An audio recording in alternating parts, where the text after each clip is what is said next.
የላም ወተት ለልጆቻችን መቼ እንጀምር? ጤና ይስጥልኝ። ዶክተር ሀብታሙ ነኝ፣ የህፃናት ስፔሻሊስት ሐኪም። የላም ወተት መጀመር ያለብን ህፃናት እድሜያቸው 1 ዓመት እና ከዛ በላይ ሲሆን ነው። ከ1 ዓመት በታች ያሉት ህፃናት የላም ወተት እንዲጀምሩ አይመከርም። ከነዚህ ምክንያቶች መካከል 3ቱን በዋናነት እናያለን።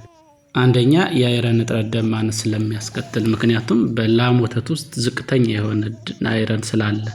ሁለተኛ ደግሞ የላም ወተት የአንጀት መቁሰል ስለሚያስከትል፣ የአንጀት መድማት ስለሚያስከትል፣ ደም በሰገራ መልክ እየወጣ ስለሚሄድ በመጨረሻ ላይ የአይረን እጥረት ያስከትላል። ሁለተኛ በውስጡ ላይ ያለው ፕሮቲን ለመፈጨት ስለሚያስቸግር፣ እስከ 80% የሚሆነው የላም ወተት በውስጡ ያለው ፕሮቲን ኬዚን ይባላል። ያ ፕሮቲን ደግሞ በህፃናት አንጀት ለመፈጨት ያስቸግራል።